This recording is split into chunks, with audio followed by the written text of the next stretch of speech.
করবেন।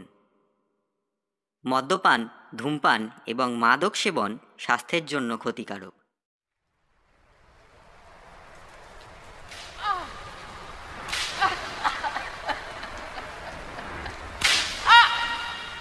গ্রামের ঠিক মাঝখানে একটা উঁচু চাতালের মতন জায়গায় দামি কাঠের চেয়ারে বসে জমিদার মশাই।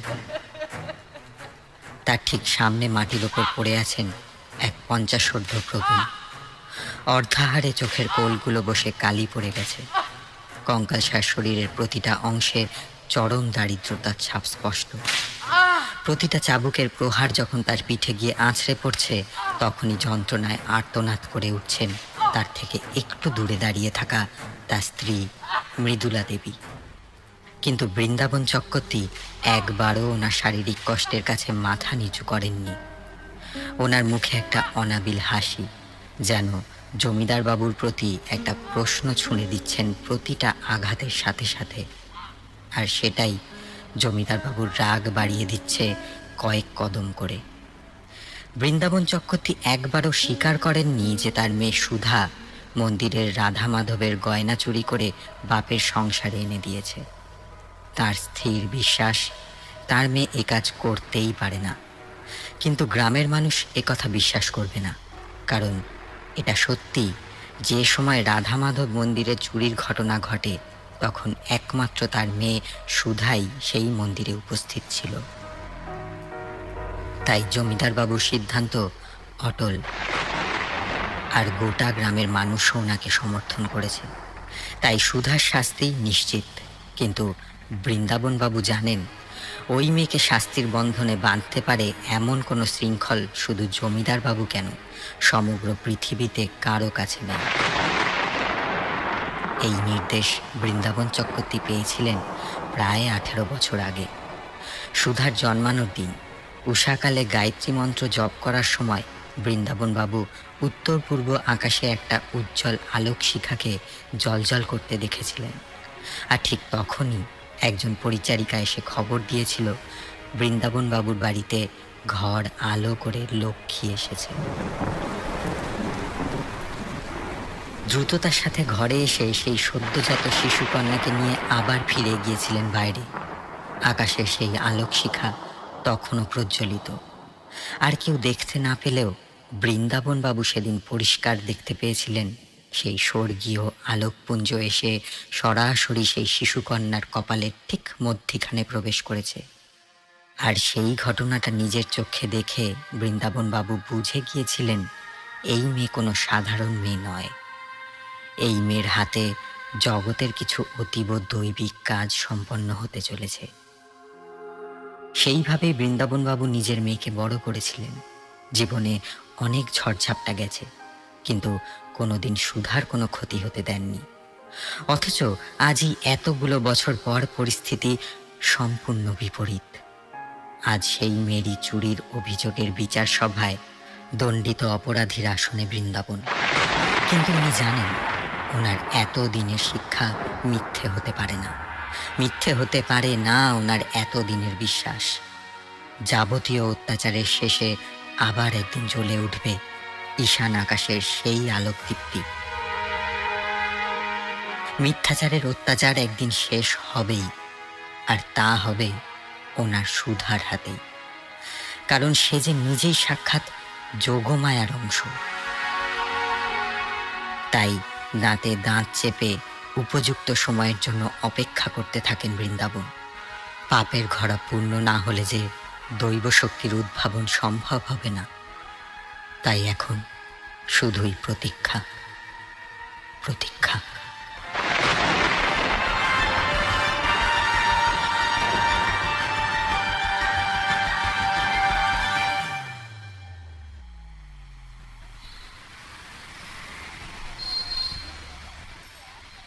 দিনটা ছিল শ্রাবণ মাসের শুক্লা অষ্টমী। কি কারণে যেন আপিস কাছারি ছুটি। স্বভাব মতোই আজ কিশোরীকে নিয়ে হাজির হয়েছি তারানাথের মটলেনের বাড়িতে। আসার পথে দোকান থেকে শাড়ির জন্য একটা ভালো তাঁতের শাড়ি আর তারানাথের জন্য একটা ধুতি আর এক প্যাকেট পাসিং শো কিনে নিয়েছিলাম।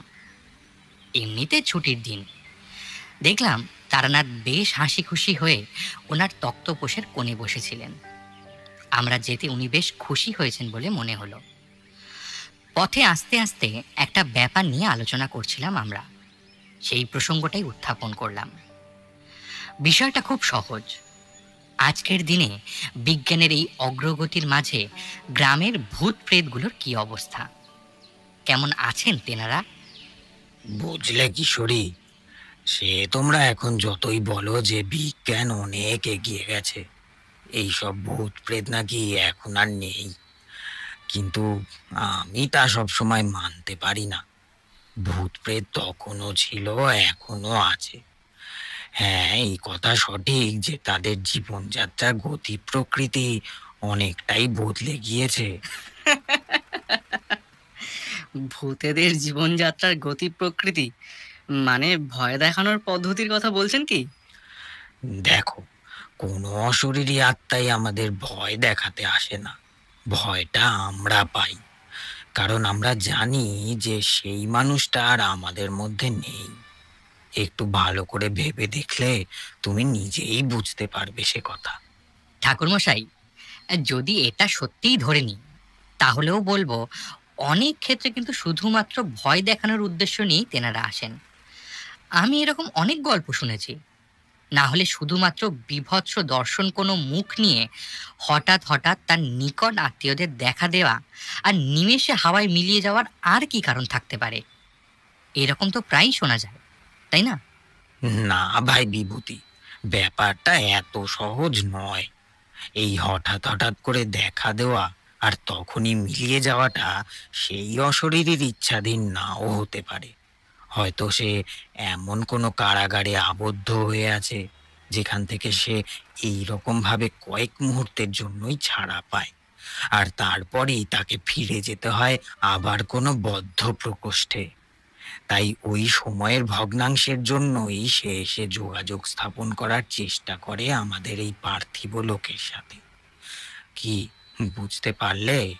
না ঠাকুরমশাই, বুঝলাম না ঠিক। আত্মা মানে সে তো দেহ থেকে বের হয়ে গেছে বলেই অশরীরী, মানে যার শরীর নেই। তাহলে তার আবার বন্দি আর মুক্তি কি? সে তো যখন ইচ্ছা যেখানে ইচ্ছা যেতে আসতে পারে। সে তো সব বন্ধন থেকেই মুক্ত। না, মুক্ত নয়। সম্পূর্ণভাবে মুক্ত হয়ে যাওয়া এত সোজা কাজ নয় যে কেউ মরে গেলেই বন্ধন মুক্ত হয়ে যাবে। হ্যাঁ, কিছু পার্থিব বস্তুর আকর্ষণ থেকে সে মুক্ত বটে।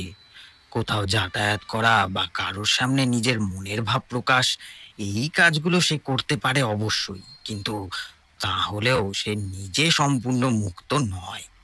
বরং তার বন্ধন আমাদের থেকে আরো বেশি বই কম নয়। কিন্তু ঠাকুর মশাই, মানে ধরুন কেউ যদি তার জীবনে ষড়রিপু বন্ধনমুক্ত হতে পারে, মানে এই কাম, লোভ, মোহ, ক্রোধ, তাহলেও কি সে প্রেতাত্মা হিসাবে এই জগতে আটকে থাকে নাকি সরাসরি মুক্তি লাভ করে?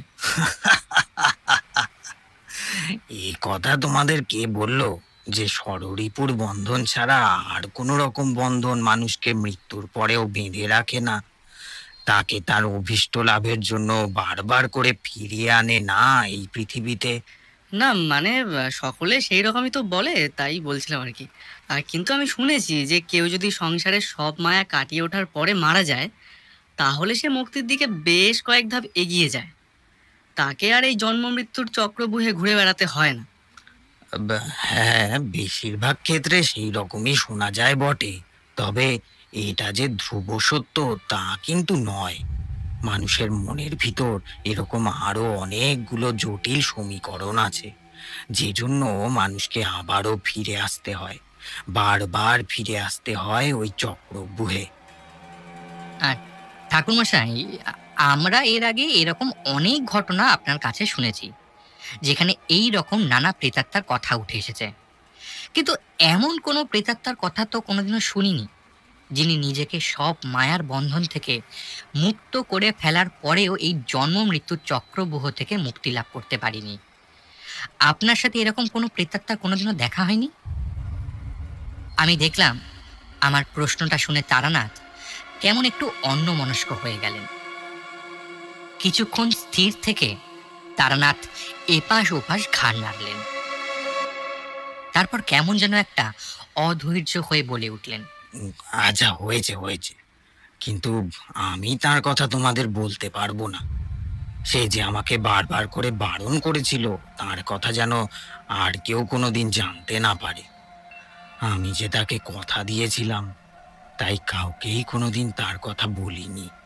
আমাদের বলুন না ঠাকুরমশাই, আমরা কথা দিচ্ছি আর কাউকে কোনো দিন আমরা এই ঘটনার কথা বলবো না। আমার আর কিশোরীর বাইরে তৃতীয় কোনো মানুষ তার কথা জানবে না, কোনোদিনও না। আমি কথা দিচ্ছি আপনাকে। না না, তা হয় না বিভূতি, আমি কথার খেলাপ করতে পারবো না। তোমরা আমাকে জোর করো না। আমি আর কিছু বললাম না।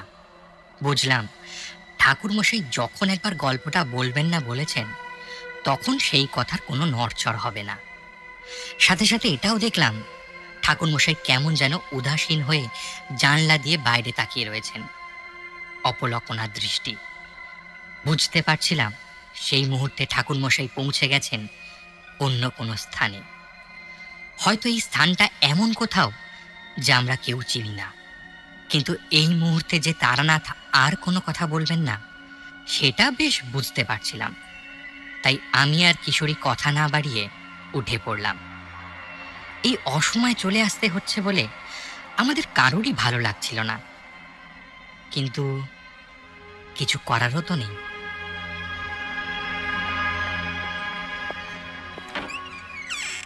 বিভূতি, আমরা দরজার কাছ অবধি পৌঁছে গিয়েছিলাম।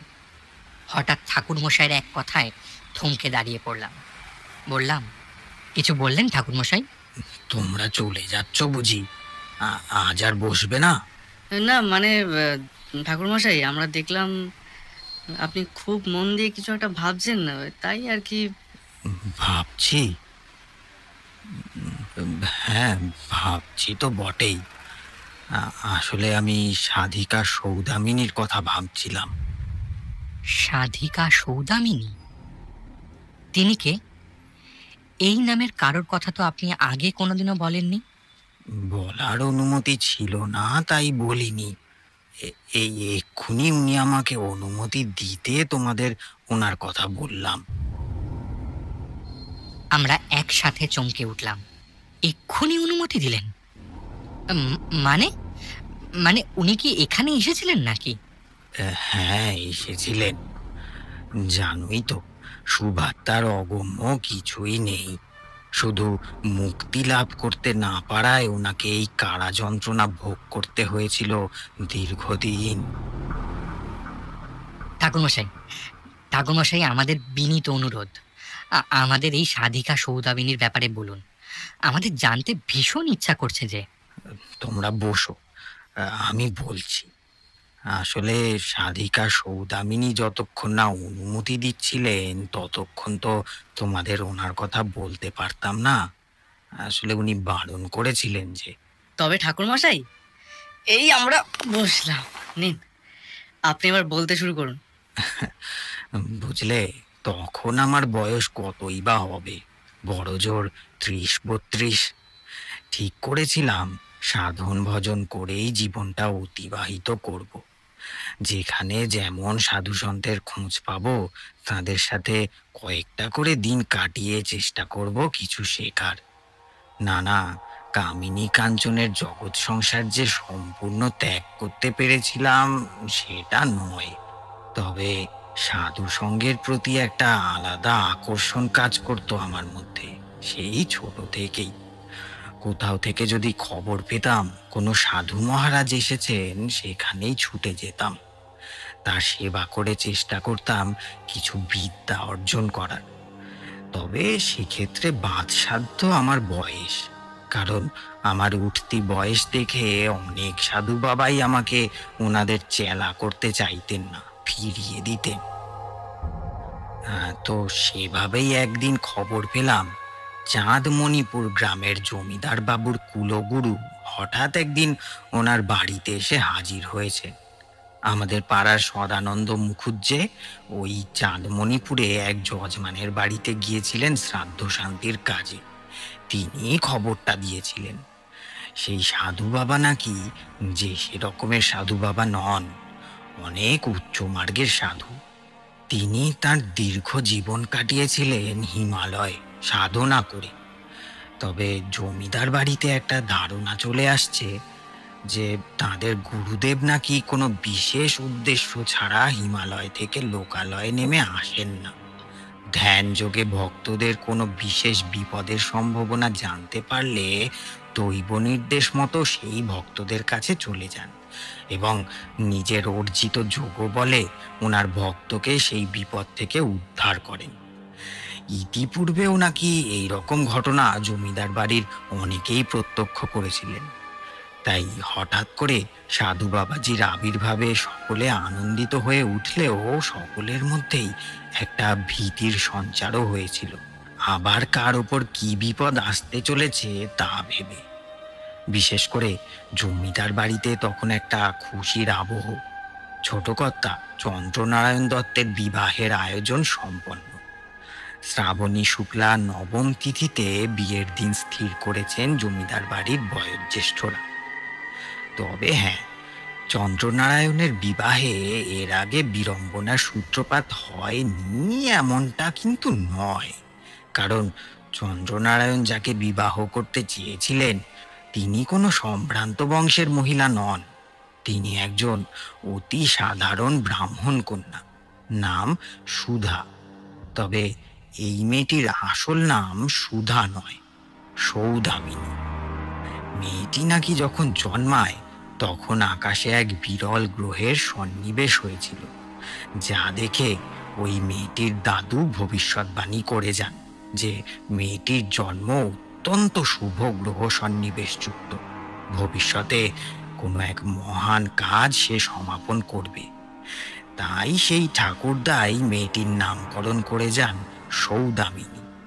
তিনি এ কথাও বলেছিলেন বয়স বাড়ার সাথে সাথে সৌদামিনীর মধ্যে দৈব শক্তির প্রকাশ হবে। তবে বাবা মা ওকে আদর করে সুধা নামে ডাকতেন। লোকমুখে এই কথাও শোনা যেত মেয়েটির বাবাও নাকি কিছু একটা ইঙ্গিত পেয়েছিলেন। ছোট থেকেই খুব প্রাণবন্ত হাসি খুশি স্বভাবের মেয়ে ছিল সুধা। আর বয়স বাড়ার সাথে সাথে এটাও বোঝা যেতে শুরু করেছিল যে ওর মধ্যে দৈব ক্ষমতার কিছু কিছু নিদর্শন আছে, ঠিক যেমনটা ওর দাদু ভবিষ্যৎবাণী করে গিয়েছিলেন। দৈব ক্ষমতা? সেটা কিরকম? দেখো, দৈব ক্ষমতা সবসময় বলে বোঝানো যায় না, উপলব্ধি করতে হয়। যেমন ধরো, ও যেখানে রয়েছে সেখানকার বাতাবরণটাই অন্যরকম হয়। চারিদিকে একটা সুগন্ধ বিরাজ করে, একটা আলোর দীপ্তি দেখতে পাওয়া যায়। দূর থেকে ভেসে আসা পাখির ডাকেও তার প্রতিফলন থাকে। তার আশেপাশে মানুষের মধ্যে ঈশ্বর চেতনা সঞ্চারিত হওয়া।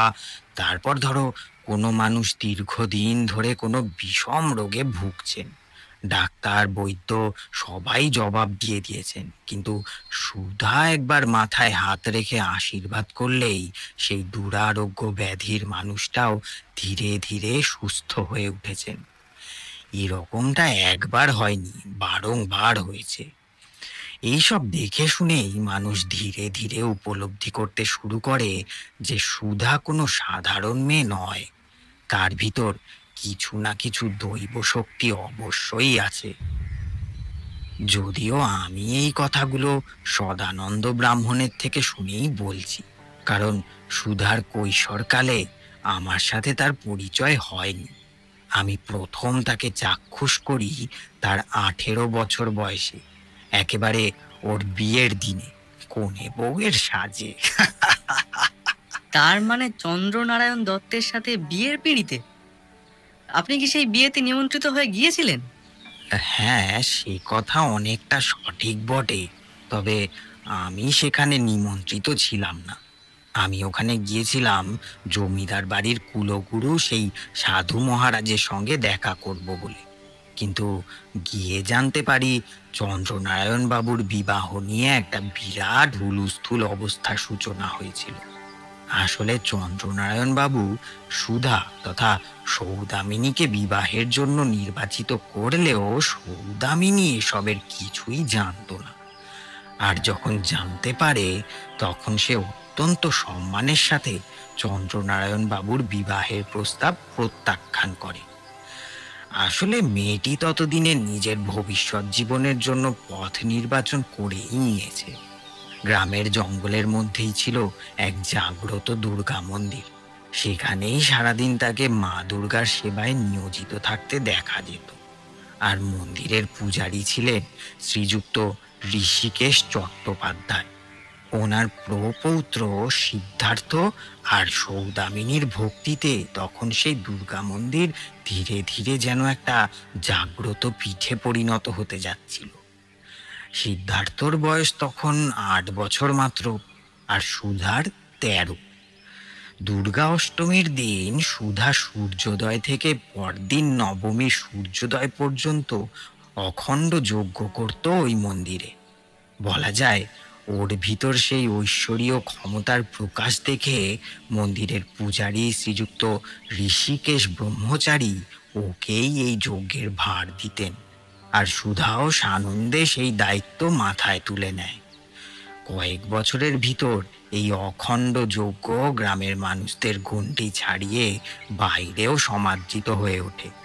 প্রায় 1000 খানেক মানুষের ভিড় জমতে শুরু হয় ওই পুজোর দিন, ওই অহর্নিশি যজ্ঞপাঠ দেখার জন্য। একজন 13 বছরের কিশোরীর মন্ত্রোচ্চারণ, যজ্ঞের আহুতি দান আর মা মহাশক্তির প্রতি সমর্পণ উপস্থিত মানুষেরা হাঁ করে দেখত। আর সিদ্ধার্থ যথাসাধ্য চেষ্টা করলেও একাকী পুজোর সব দায় মাথায় তুলে নেওয়ার মতো দায়িত্ববান হয়ে উঠতে পারেনি তখন। সে তখন অনেক ছোট। তাই ঋষিকেশ ব্রহ্মচারী পূজার মূল দায়িত্ব সৌদামিনীকে দিলে সিদ্ধার্থও কোনোদিন কোনো প্রশ্ন তোলেনি। এ তো খুব ভালো কথা, কিন্তু এতে তো কারোরই সমস্যা হওয়ার কোনো কথা নয়। তাহলে আপনি যে বললেন কোনো সমস্যা তৈরি হয়েছিল, সেটা আসলে কি? তোমার বা আমার কাছে সমস্যা না হলেও সকলে তো সেভাবে ভাবে না। এদিকে সৌদামিনীর অজান্তেই কখন যে ছোট জমিদার চন্দ্রনারায়ণ বাবু তাকে পছন্দ করে বসে আছেন নিজের বিবাহের পাত্রী হিসেবে, সে কথা তো অদৃষ্ট ছাড়া আর কারোর জানাই ছিল না। এদিকে জমিদার বাড়ি আদ্যন্ত বৈষ্ণব, রাধা মাধবী তাদের উপাস্য। তাই যে মুহূর্তে চন্দ্রনারায়ণ এ কথা জানতে পারেন যে সুধা একজন শক্তি সাধিকা, তখন উনি কিছুতেই সে কথা মেনে নিতে পারেননি।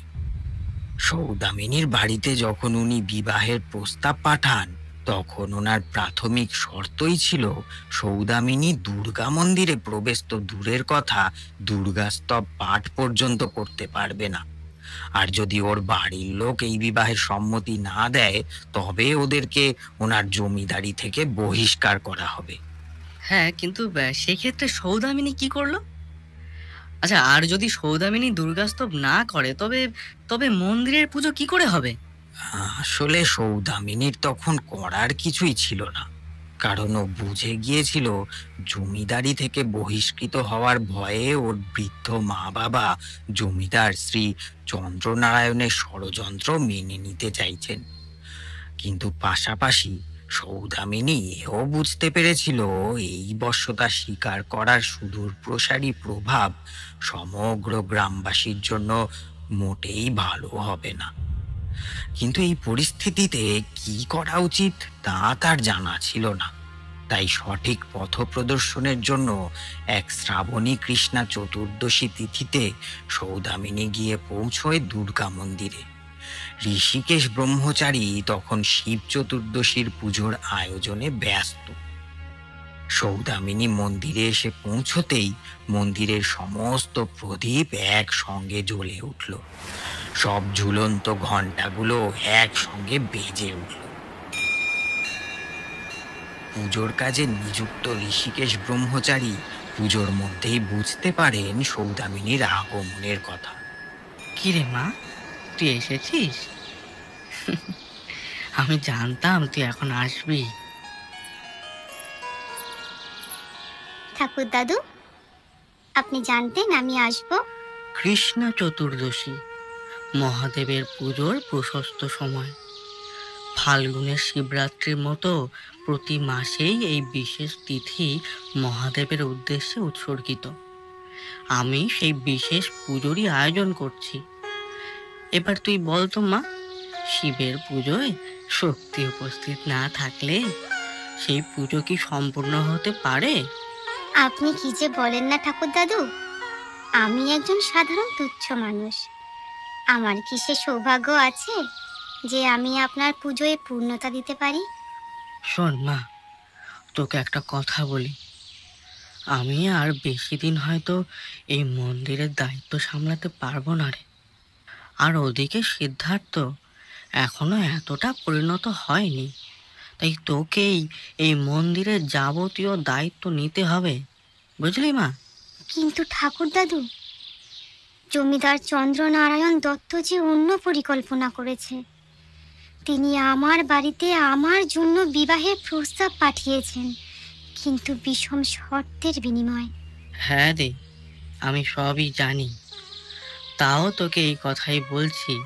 জমিদার বাড়ি পরম বৈষ্ণব, ওনারা চান না আমি দুর্গাপুজো করি। এমনকি দুর্গাস্তব পর্যন্ত করা যাবে না, এই রকমই নির্দেশ দিয়েছেন ছোট জমিদার বাবু। মারে, আমি সেটাও জানি। তাও আপনি বলছেন আমাকে দুর্গা আরাধনার দায়িত্ব নিতে? দেখ মা, শাক্ত, শৈব, গাণপত্য কিংবা বৈষ্ণব, এইসব বিভেদ আমাদেরই তো তৈরি। পরমেশ্বরের কাছে এর কোনো প্রভেদ নেই। তুই একেবারে নির্ভয়ে থাক, ঈশ্বর তার নিজের ব্যবস্থা নিজেই করে নেবেন। আর তার জন্য আমি আজ তোকে একটা বিশেষ বিদ্যার দীক্ষা দেব, শ্রীনভৃতি তন্ত্রবিদ্যা। এটি তন্ত্র সাধনার একটি অতি উচ্চ পর্যায়ের বিদ্যা, যার মাধ্যমে তুই এই বিপদ থেকে পরিত্রাণ পেতে পারবি। আর তোর স্বরূপ শুধুমাত্র সেই জানতে পারবে যাকে তুই সেই অনুমতি দিবি। আর কারোরই তোর তৈরি এই শ্রীনভৃতি মায়া খণ্ডন করা সম্ভব হবে না। আচ্ছা, আপনি যখন বলছেন তখন নিশ্চিতভাবে আপনি ঈশ্বরের অনুমতি নিয়েই বলছেন। আপনি শুধু আমাকে পথ দেখাবেন, এর বেশি আমি আর কিচ্ছু চাই না। না রে মা, আমি যে আর থাকবো না রে। এই ধরাধামে আমার কর্ম শেষ। এবার যে আমায় ফিরে যেতে হবে রে, আর আমার সাথে সিদ্ধার্থ ফিরে যাবে। শুধু এখানে থাকতে হবে তোকে। তোর কাজ যে এখনো শেষ হয়নি রে মা। এ কি বলছেন? আমি এখানে একা থাকবো? আপনি আমায় ছেড়ে চলে যাবেন? তবে আমার এই পরিস্থিতিতে আমি কি করে থাকবো? আপনার আশীর্বাদ ছাড়া আমাকে এই পরিস্থিতিতে কে রক্ষাই বা করবে? আমার এভাবে পরীক্ষা নেবেন না ঠাকুর দাদু। তোর জীবনের পথ চলাই যে তোর পরীক্ষা রে মা। তবে আমি আর থাকবো না, এই কথা সঠিক হলেও যেদিন এই পাপের সমাধা হওয়ার সময় আসবে, সেদিন মা দুর্গা তোকে পথ দেখানোর জন্য কাউকে ঠিক পাঠাবেন। স্বয়ং মায়ের এরকমই নির্দেশ। এ আপনি কি বলছেন? আমি কিচ্ছু বুঝতে পারছি না। জমিদারের পেয়াদারা এগিয়ে আসছে রে মা। আমাকে আমাকে এখনই শিব আরাধনা শুরু করতে হবে। আমি এই হোমাগ্নি তাপে তোর জন্য এক সুরক্ষা কবচ তৈরি করে দেব, যা ভেদ করার ক্ষমতা কারোরই থাকবে না। কোনো মানুষ সেই ব্রহ্ম কবচ ভেদ করে তোকে স্পর্শ করতে পারবে না, যতক্ষণ না তুই নিজে সেটা চাইবি। তুই সেই ব্রহ্ম কবচ গ্রহণ করার জন্য নিজেকে প্রস্তুত কর মা। এই কথা শোনার পরে সুধার আর কিছুই বলার ছিল না। ও জানতো পরমেশ্বরের নির্দেশের বাইরে কিছুই হয় না, কিছু হওয়া সম্ভব নয়। তাই নিজে হোমকুণ্ডের সামনে হাঁটু ভাঁজ করে বসে পড়ে, করজোড়ে শিবের ধ্যান করতে থাকে। আর তার কিছুক্ষণের মধ্যেই আকাশ বাতাস কাঁপিয়ে ধেয়ে আসে উন্মত্ত জনগণের কোলাহলের শব্দ। তারা চন্দ্রনারায়ণের পেয়াদা আর উন্মত্ত গ্রামবাসী। তাদের এক হাতে জ্বলন্ত মশাল, আরেক হাতে উদ্ধত অস্ত্র। জমিদার বাবু তাদের বুঝিয়েছেন জঙ্গলের মধ্যে এই দুর্গা মন্দিরে আসলে ডাকিনী বিদ্যার চর্চা হয়, যার জন্য গ্রামের মানুষের এত দুঃখ, অভাব, অনাবৃষ্টি, চাষের ক্ষতি।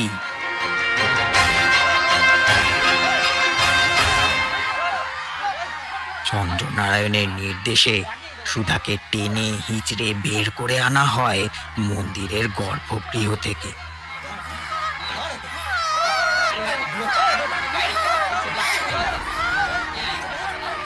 আর বৃদ্ধ ঋষিকেশ ব্রহ্মচারীর ওপর চালানো হয় অকথ্য অত্যাচার, মারধর।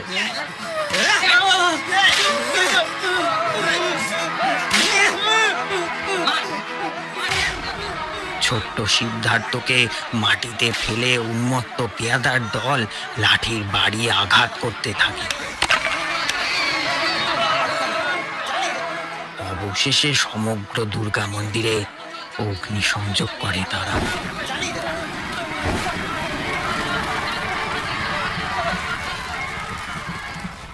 এর মাঝে ঋষিকেশ ব্রহ্মচারী আর সিদ্ধার্থের জ্ঞান ফিরলে ওনারা ক্ষীণ অবশিষ্ট প্রাণ শক্তি নিয়ে আবার ফিরে যান নিজেদের আসনে, পুজো শুরু করেন।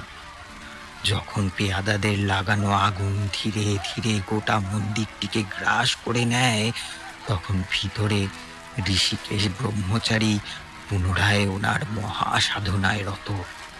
আর সিদ্ধার্থ এক মনে শিব নাম জপ করে চলেছে। কয়েক মুহূর্তের মধ্যে দাউ দাউ করে জ্বলে ওঠে সমগ্র মন্দির। আগুনের লেলিহান শিখা গ্রাস করে নেয় সমগ্র মন্দিরটাকে।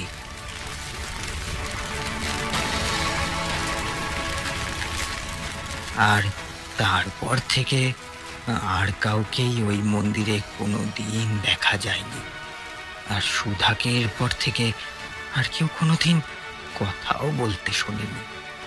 শুধু মাটিতে পড়ে থাকা সুধা জানে এই আগুনের শিখা চন্দ্রনারায়ণের জ্বালানো আগুন নয়, কারণ ওই কৃত্রিম আগুনের এত ক্ষমতা নেই। আসলে এটা ঋষিকেশ ব্রহ্মচারীর হোমের আগুন, যাতে সম্পূর্ণ সমাহিত হয়ে যায় মন্দির আর তার ভিতরের দুটি জীবন্ত মানুষ। তার মানে ঋষিকেশ ব্রহ্মচারী আর সিদ্ধার্থ জীবন্ত পুড়ে মারা যান? কি ভয়ঙ্কর, কি নির্মম! আচ্ছা ঠাকুর মশাই, তাহলে তো ওনাদের সাথে সাথে ওই দুর্গা মন্দিরটাও পুড়ে ছাই হয়ে যায়, কি তাই না? তারপর সেই মন্দিরের কি হলো? এটাই তো অবাক করার মতন ব্যাপার। সেই মন্দিরের পুড়ে যাওয়ার পরের ধ্বংসস্তূপ আমি নিজে চোখেও দেখেছি, কিন্তু অবাক কাণ্ড কি জানো? মন্দিরের গর্ভগৃহে যে কোষ্ঠী পাথরের দেবী বিগ্রহ ছিল, সেটা কেউ কোনোদিন আর খুঁজে পায়নি। সেদিনের পর থেকে ওই মন্দিরে আর কেউ কোনোদিন যায়ও না। কয়েক বছরের মধ্যেই ওই মন্দির সংলগ্ন এলাকা জঙ্গলে ভরে ওঠে। গ্রামের মানুষ ওই মন্দিরকে তারপর থেকে পোড়া দুর্গা মন্দির বলে ডাকতে শুরু করে। তবে জানো ভাই, এর কয়েক মাস পর থেকে গ্রামবাসীরা একটা অদ্ভুত ব্যাপার ওখানে লক্ষ্য করে। তা ঠিক কি রকম অদ্ভুত ব্যাপার? কোনো কি ভৌতিক কিছু নাকি? না, একেবারেই তা নয়, বরং ঠিক উল্টোটা। সম্পূর্ণ দৈবিক পুজো পদ্ধতি মেনে প্রতি বছর দুর্গাপুজোর মহাষ্টমী তিথিতে ওই মন্দিরে কেউ এসে অখণ্ড সাধনা করতে থাকে। ভোগের আয়োজন, ধূপ দ্বীপের গন্ধ সব কিছু আসতো ওই মন্দির থেকে দুর্গা অষ্টমীর সারা দিন। ঘণ্টার ধ্বনি, শঙ্খধ্বনি সবই ভেসে আসতো। গ্রামবাসীরা পুজোর সবকিছু দূর থেকে প্রত্যক্ষ করলেও কেউ সামনে আসতে সাহস পেত না। সময়ের নিয়মে ওই পরিত্যক্ত মন্দির ঘিরে তখন জঙ্গল গজিয়ে উঠেছে। রাত তো দূরের কথা, দিনের বেলাতেও কেউ ওই পথে আসতে সাহস পেত না। তা ঠাকুরমশাই, এই পরিস্থিতিতে সৌদামিনীর কি হলো? ও কি আর ওই মন্দিরে ফিরে আসেনি? না, কোনোদিন নয়। এটাই তো শ্রীনভৃতি সাধনার সিদ্ধি। সৌদামিনী স্থূল শরীরে কোনোদিন আর সেই মন্দিরে ফিরে যায়নি, কিন্তু সূক্ষ্ম শরীরে ও ওই মন্দির থেকে কোথাও যায়নি, আবার কোনোদিন কারোর সামনেও আসেনি। বলতে পারো এটা এক ভক্তের তার আরাধ্যার প্রতি তীব্র অভিমানের ফল। কিন্তু চন্দ্রনারায়ণ যেদিন ওই মন্দির জ্বালিয়ে দিয়েছিলেন, সে ঘটনা লোক মুখে ছড়িয়ে পড়লে বিরাট এক জন অসন্তোষ তৈরি হবার সম্ভাবনা দেখা দিলে জমিদার বাড়ির বড় কর্তাবাবু শ্রী সূর্যনারায়ণ দত্ত এগিয়ে আসেন পরিস্থিতি সামাল দিতে। কারণ সেই সময়ে সূর্যনারায়ণ বুঝতে পেরেছিলেন যে অবস্থা ওনার নিয়ন্ত্রণের বাইরে চলে যাওয়ার আগে যদি কিছু না করা যায়, তবে ধীরে ধীরে পরিস্থিতি আরো খারাপ থেকে খারাপতর হতে থাকবে, এবং তার ভাইয়ের কৃতকর্মের জন্য প্রকাশ্যে ক্ষমা প্রার্থনাও করেন। কিন্তু ততদিনে সুধার যা ক্ষতি হওয়ার তা হয়ে গিয়েছিল।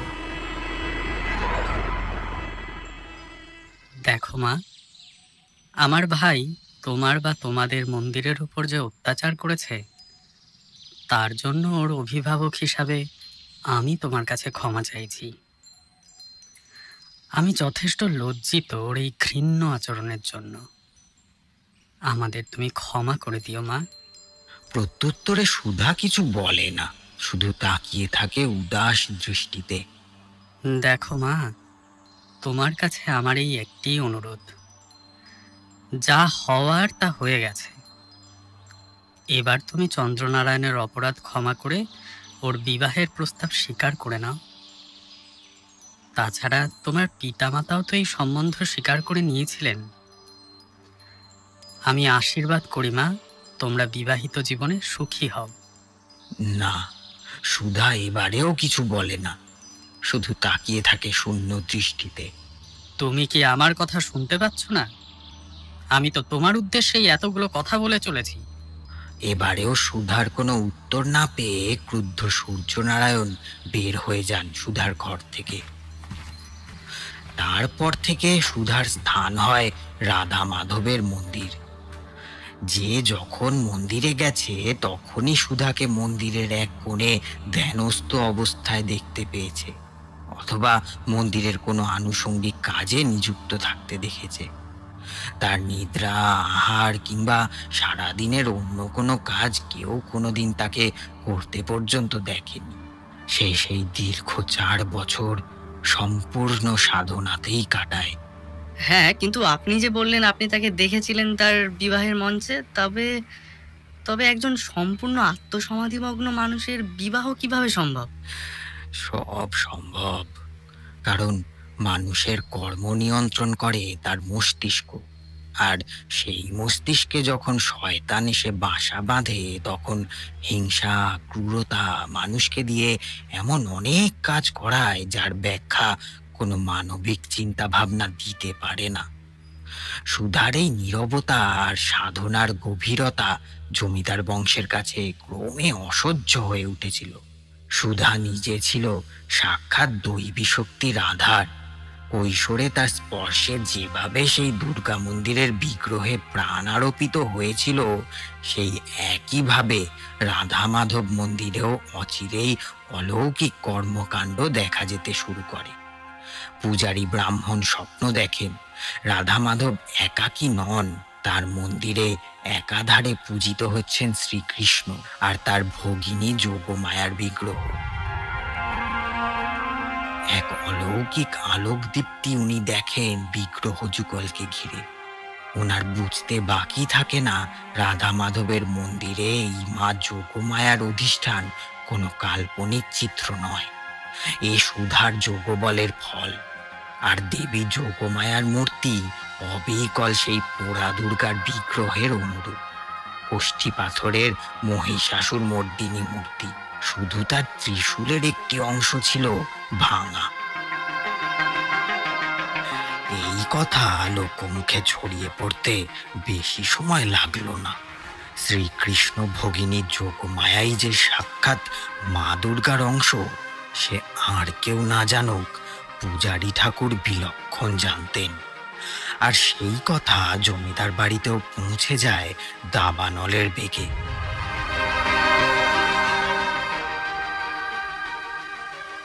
খবরটা শুনে চন্দ্রনারায়ণ অত্যন্ত ক্রুদ্ধ হয়ে উঠলেন, অথচ সূর্যনারায়ণ রইলেন শান্ত। তার মনে একটা আশ্চর্য অনুভূতি ছেয়ে গেল। উনি সুধার ভিতর দৈব শক্তির কথা আগে শুনে থাকলেও সেভাবে বিশ্বাস করেননি। এই প্রথমবার উনি উপলব্ধি করলেন সেই কথা, যখন রাধা মাধব মন্দিরের পূজারী ব্রাহ্মণও ওই একই কথা বললেন। কিন্তু উনি এটাও জানেন, চন্দ্রনারায়ণের প্রচণ্ড উগ্র স্বভাব, আর তার মাথায় চণ্ডালের রাগ। ও তখনই মন্দিরে গেলে অনর্থ হয়ে যেতে পারে, কারণ ব্যাপারটা চন্দ্রনারায়ণ ভালোভাবে মেনে নেবে না। তখন শুধু শাক্তমতকে মেনে নেওয়া নয়, ব্যাপারটা জমিদার বাড়ির প্রতিপত্তিকে আঘাত করেছে। সুধা তখন জমিদার বাড়ির আদেশ অগ্রাহ্য করে বসেছে ওই দুর্গাস্তুতির মধ্যে দিয়ে। পূজারী ব্রাহ্মণের কথা শুনে জমিদার চন্দ্রনারায়ণের প্রতিটা রক্তবাহে একটা শিহরণ খেলে গেল। সুধাকে এমন কঠিনতম শাস্তি দিতে হবে যাতে জমিদারি আদেশ অমান্য করার দুঃসাহস আর কেউ কোনোদিন না দেখায়। বিপরীতে সূর্যনারায়ণ রইলেন অত্যন্ত শান্ত, স্থিতধীর।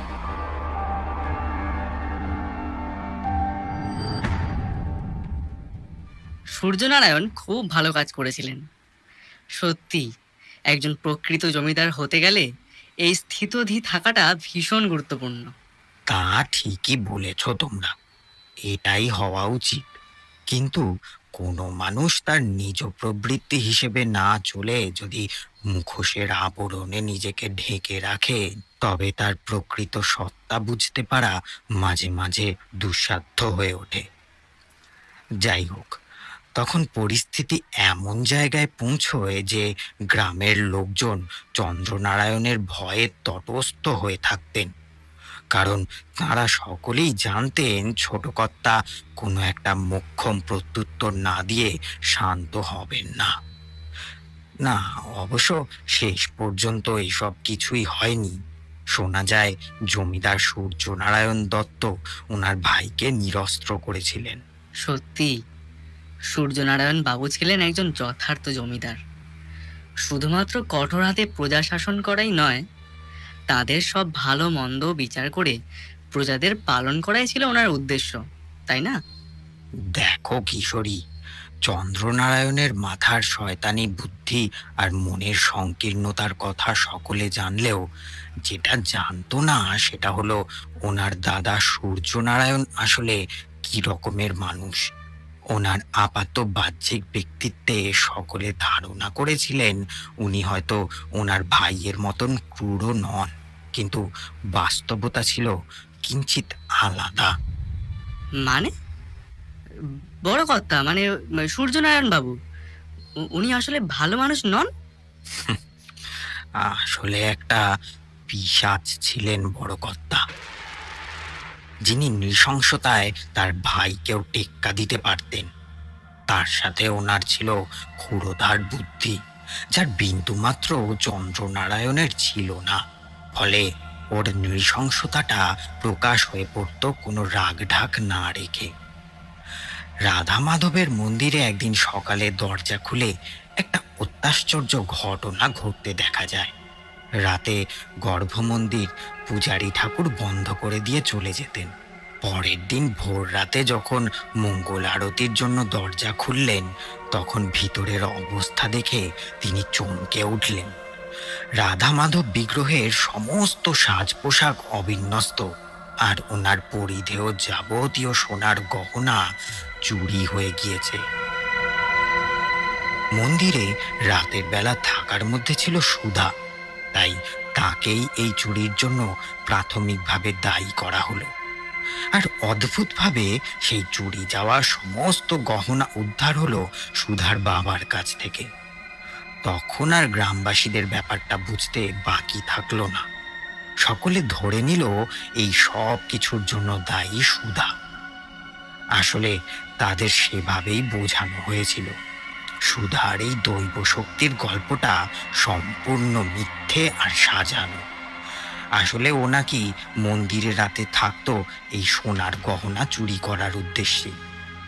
আসলে বড় কর্তা বুঝেছিলেন উনি যদি সরাসরি সুধার বিরুদ্ধে কোনো পদক্ষেপ নিতে যান তবে গ্রামবাসীরা সেটা ভালোভাবে মেনে নেবে না, আর জমিদার বাড়ির ওপর একটা অসন্তোষ তৈরি হতে পারে। তাই উনি ব্যাপারটাকে এমনভাবে উপস্থাপন করলেন যে নিরীহ গ্রামবাসীরা সত্যি সত্যি সুধাকে চোর ভেবে বসলেন। আর তার মধ্যেও যারা মেনে নিতে পারলেন না তাদের হাতে আর কোনো যুক্তি থাকলো না সুধার পক্ষে দেওয়ার মতো।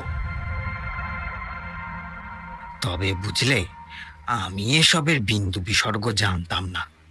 আমি তো শুধু সদানন্দ ব্রাহ্মণের কাছে শুনেই চলে গিয়েছিলাম ওই গ্রামে যে জমিদার বাড়ির কুলগুরু এসেছেন।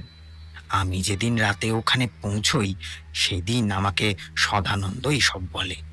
সাথে এও বলে তার পরের দিন ছোট কর্তা চন্দ্রনারায়ণের সাথে সুধার বিয়ে। এত কিছুর পরেও সুধা বিবাহ করতে রাজি হয়েছিল? রাজি সে হয়নি, কিন্তু সত্যি বলতে কি তার হাতে আর কোনো উপায় ছিল না। শোনা যায় সূর্যনারায়ণ নাকি ওকে শর্ত দিয়েছিল, হয় ওকে চন্দ্রনারায়ণকে বিবাহ করে সংসারী হতে হবে, না হলে ওর বাবাকে মন্দিরের গয়না চুরির অপরাধে আজীবনের জন্য কারাগারে নিক্ষেপ করা হবে। তাই নিজের বাবাকে এই শাস্তি থেকে বাঁচানোর জন্য সুধার রাজি হওয়া ছাড়া আর কোনো উপায় ছিল না। আচ্ছা, ওনাদের ওই কুলগুরু উনি কিছু করতে পারলেন না? তা সঠিক জানি না, তবে এইটুকু জানতে পেরেছিলাম যে উনি ধ্যান যোগে জানতে পেরেছিলেন কি ভয়ঙ্কর অনর্থ করতে চলেছেন জমিদার বাবু। তাই ওনাদের বুঝিয়ে এই অন্যায় থেকে বিরত করতেই উনি হিমালয় থেকে নেমে এসেছিলেন। কারণ উনি একজন উচ্চ মার্গের সাধু পুরুষ। সুধার প্রকৃত সত্তা উনি বিলক্ষণ জানতেন।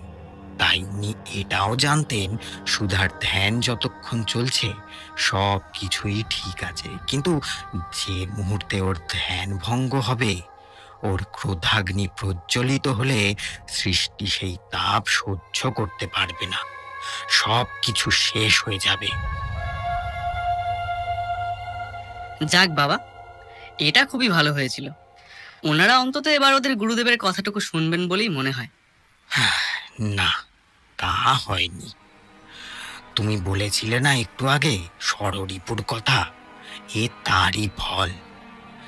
এই ষড়রিপুর বশবর্তী কোনো মানুষ সবার প্রথমে ধর্মজ্ঞানকে পরিত্যাগ করে নিজের চরম পরিণতির দিকে এগিয়ে যায়। এক্ষেত্রেও সেটাই হয়েছিল। ওরা ওরা শোনেননি, কারোর কথা ওরা শোনেননি।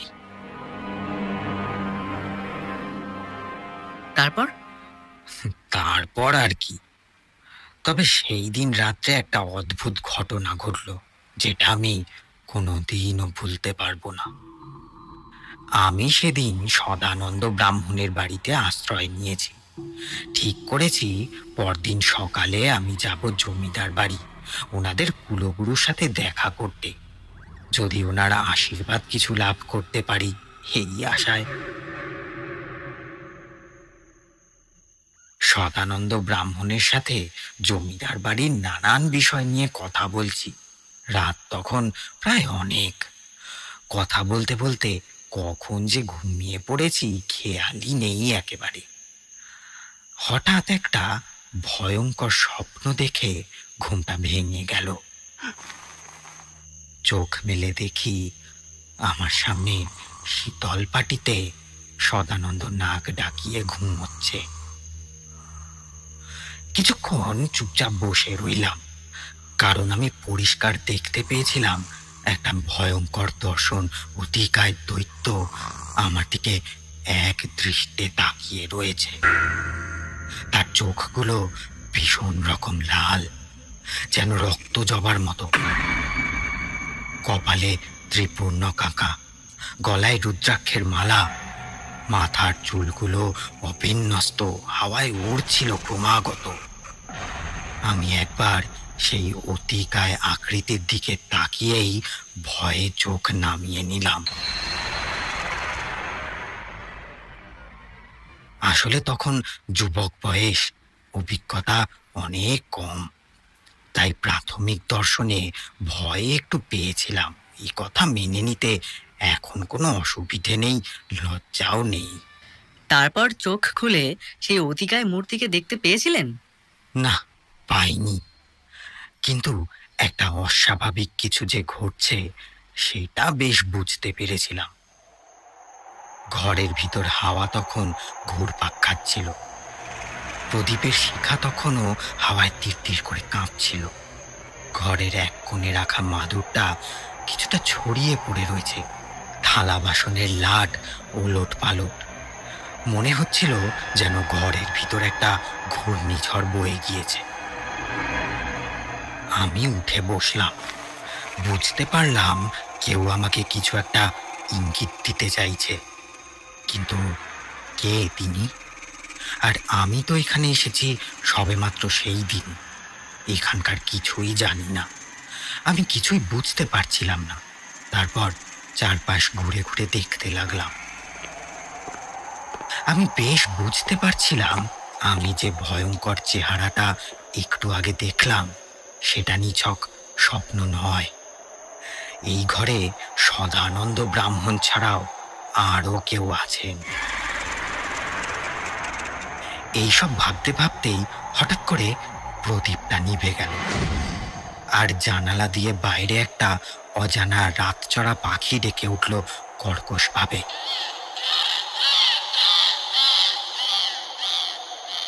তারানাথ। ওখানে ওই পরিস্থিতিতে আমায় কেউ নাম ধরে ডাকতে পারে, আমি তা বিশ্বাসই করতে পারছিলাম না। তাই কিছু বুঝে ওঠার আগেই আবার ডাক এলো। তারানাথ, তুমি আমার ডাক শুনতে পাচ্ছ? আমি তখনই উত্তর দিলাম, হ্যাঁ হ্যাঁ, শুনতে পাচ্ছি। আপনি কে? আমি কে সে কথা তোমার না জানলেও চলবে তারানাথ। তুমি আমাকে বলো, তুমি এখানে কেন এসেছো? আমি আসলে সাধু মহারাজদের খোঁজে দেশে দেশে ঘুরে বেড়াই। যেখানে কোনো সাধু মহারাজের খোঁজ পাই সেখানেই গিয়ে একবার দেখি, সেই সাধু মহারাজের সান্নিধ্য লাভ করার চেষ্টা করি। আর যদি তার থেকে কিছু শেখা যায় সেই চেষ্টাই করি। আমি শুনেছি এখানকার জমিদার বাবুর কুলগুরু হিমালয় থেকে এখানে এসেছেন। তিনি খুব উচ্চ পর্যায়ের একজন সাধক। আমি তাঁর দর্শনের জন্যই এখানে এসেছি। আচ্ছা, তুমি কি জানো তিনি কে? তিনি কি পদ্ধতিতে সাধনা করেন? না, আমি ওনাকে কোনোদিন চোখে দেখিনি। আমি শুধুমাত্র ওনার কথাই শুনেছি। শোনো তারানাথ, উনি একজন ত্রিকালজ্ঞ সন্ন্যাসী। তুমি হয়তো জানো এখানে আগামীকাল একটা মহাকার্যের আয়োজন করা হয়েছে। হ্যাঁ, আমি সদানন্দ ব্রাহ্মণের কাছে শুনেছি কাল সুধা নামের সেই মেয়েটির সাথে নাকি এখানকার ছোট জমিদার বাবু শ্রী চন্দ্রনারায়ণ বাবুর বিবাহ সম্পন্ন হতে যাচ্ছে। হ্যাঁ, তুমি ঠিকই শুনেছ।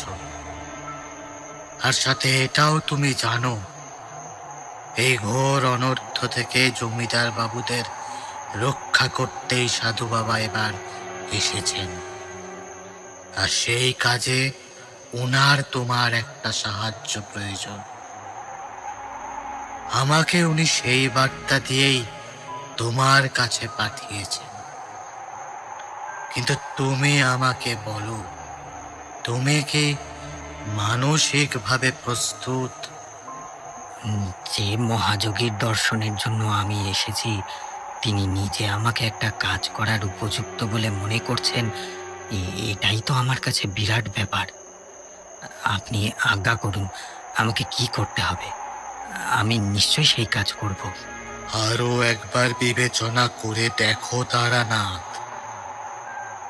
তোমার সামনে তোমার ভবিষ্যৎ, পুরো জীবন অবশিষ্ট পড়ে আছে। এই কাজে কোনো রূপ ভুল হলে তোমার জীবন সংশয় পর্যন্ত হতে পারে। তুমি সেটা ভালো করে ভেবে তবে বলো। তখন আর দ্বিতীয় কিছু ভাবার সময় বা ইচ্ছে কিছুই ছিল না। একে অল্প বয়স, তার উপর উচ্চ মার্গের কোনো সাধু মহারাজের সান্নিধ্যে যাবার এরকম সুযোগ আর পাবো কিনা তা জানি না। তাই চোখ কান বুঝে রাজি হয়ে গেলাম আর বললাম, দেখুন, আমার মৃত্যু ভয় নেই।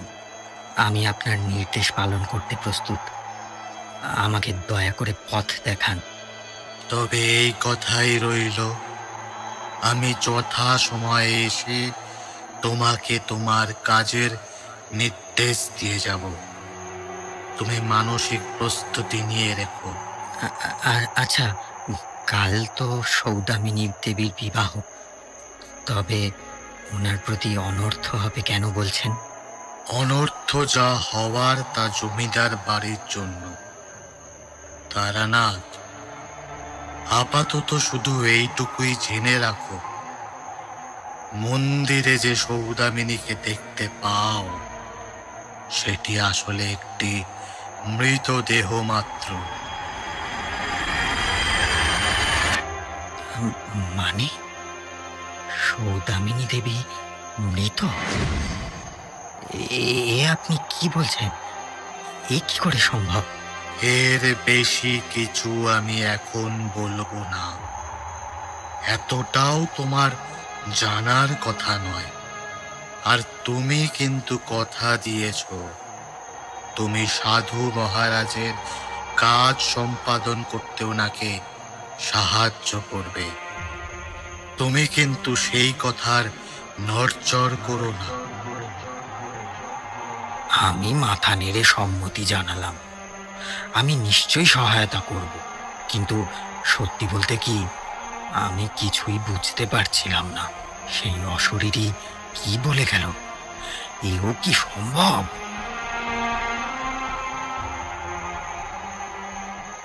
ধীরে ধীরে ঘরের ভিতরের বাতাস স্তব্ধ হয়ে এলো। আমি বুঝতে পারলাম সেই ব্রহ্মদৈত্য আপাতত বিদায় নিয়েছেন। কিন্তু তার বলে যাওয়া শেষ কথাগুলো আমি কিছুই বুঝতে পারলাম না। সৌদামিনী দেবী মৃত, তবে যে বছরের পর বছর ওনাকে রাধা মাধবের মন্দিরে মানুষ দেখে আসছে, তিনি তবে কে?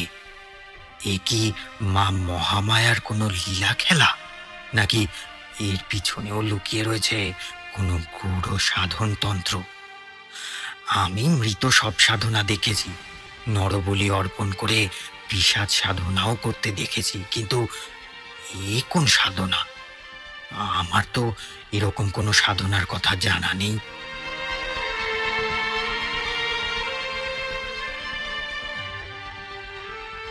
আমি তারপর আর বাকি রাত ঘুমোতে পারলাম না। ভোরের দিকে সদানন্দ উঠলে ভেবেছিলাম ওকে পুরো ব্যাপারটা জানাবো। তারপর কিছু একটা অদ্ভুত খেয়াল মাথায় আসতে মনে হলো, না থাক, সবাইকে এখন জানানোর দরকার নেই। আমি নিজেই উঠে গিয়ে পাশের পুকুরে হাত মুখ ধুয়ে নিলাম। পুকুরের জলটা ভীষণ মিষ্টি আর শুদ্ধ। গতরাতে মনে যে ভয়ঙ্কর আশঙ্কা হয়েছিল, এই পবিত্র জলধারায় মনটা যেন শীতল হয়ে গেল। মনে মনে যেন বুঝতে পারলাম আজ একটা স্বর্গীয় কোনো ঘটনা ঘটতে চলেছে। আর ঠিক তখনই কোথাও একটা ঘণ্টার ধ্বনি শুনে তাকিয়ে দেখলাম আমি সেই পুকুরের যেখানে দাঁড়িয়ে তার থেকে পূর্ব দিক করে একটা সূর্য মন্দিরের যুগলচূড়া দেখা যাচ্ছে। যুগলচূড়া দেখেই আমি বুঝতে পারলাম এটি নিশ্চয়ই লক্ষ্মীনারায়ণের মন্দির, কারণ একমাত্র লক্ষ্মীনারায়ণের মন্দিরেই এরকম যুগলচূড়ার গঠন থাকে, অন্য মন্দিরে থাকে না। কথাটা মনে হতেই আমি চমকে উঠলাম। তাহলে কি এই সেই রাধা মাধবজিউর মন্দির যেখানে সুধামা আছেন?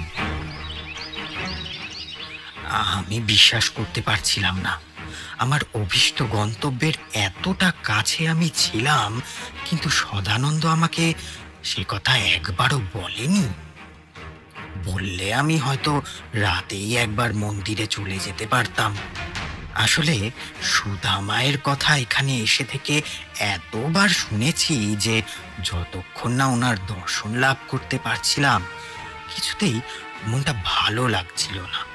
কেমন একটা অস্থিরতা কাজ করছিল। আপনি কি তখনই গেলেন মন্দিরে?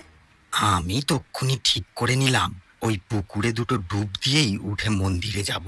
রাধা মাধবজিউর দর্শন তো হবেই, আর যদি সাথে সুধামায়ের দর্শন পাই তো যেমন ভাবনা তেমনই কাজ। গায়ের ফতুয়াটা খুলে তাড়াতাড়ি নেমে গেলাম পুকুরে। ইষ্ট নাম স্মরণ করেই একটা ডুব দিয়ে উঠে পড়লাম।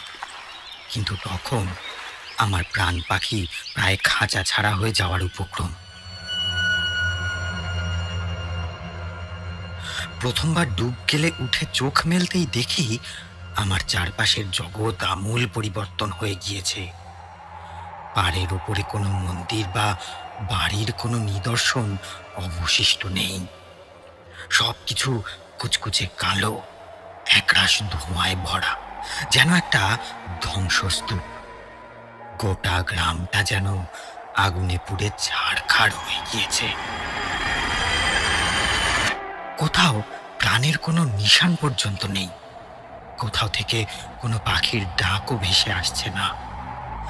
বহু দূর থেকে যেন শত শত মানুষের কান্নার শব্দ ভেসে আসছে।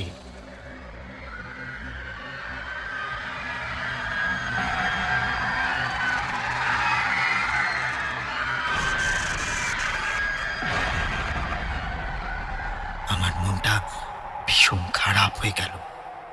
আর ঠিক তখনই আমার পিছনে একটা খুব পরিচিত কণ্ঠ আমি শুনতে পেলাম। কি দেখছো তারানাথ? আমি বুঝতে পারছিলাম এটা সেই অতিকায় অশরীরেরই গলা, যিনি গতকাল রাতে আমার কাছে এসেছিলেন। তাকে বললাম, এ কি হলো? আমি তো একটু আগেও দেখলাম সবকিছু ঠিকঠাক ছিল। কত সুন্দর একটা সমৃদ্ধ গ্রাম ছিল এখানে। এখন তো কিছুই নেই, সব ধ্বংস হয়ে গিয়েছে। কি করে হলো এরকম? দশানন রাবণের পাপ কাজের জন্য সমগ্র সোনার লঙ্কা নগরীকে পুড়ে মরতে হয়েছিল। সে ঘটনা তো আমাদের সকলেরই জানা, তাই না তারানাথ? আমি আপনার ইঙ্গিত বুঝতে পেরেছি। এই সবই সুধামার রোষানলের ফল, তাই তো? সাক্ষাৎ আদি শক্তি মা মহামায়ার রোষানলের ফল।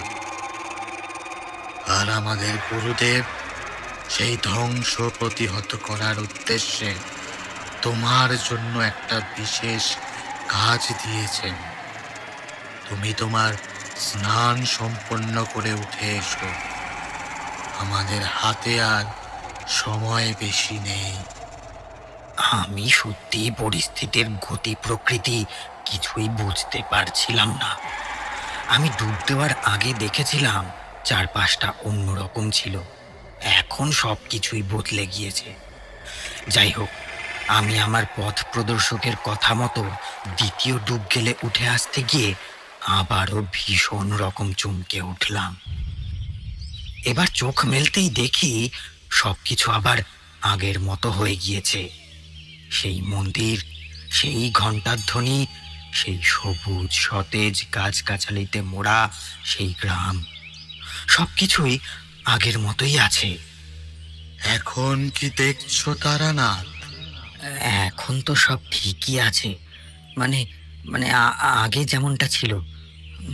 তাহলে আসলে আমি তোমাকে দিব্য দর্শন ক্ষমতা দিয়েছিলাম, যাতে তুমি এই গ্রামের আগামীকাল পরিণতিটা চাক্ষুষ করতে পারো। নাও, এবার তুমি তোমার তৃতীয় ডুব গেলে স্নান সম্পন্ন করো। আর মনে থাকে যেন, স্নান সম্পন্ন করার পর থেকে তুমি একটাও কথা বলতে পারবে না। নাও নাও, তাড়াতাড়ি করো, আমাদের মন্দিরে যেতে হবে।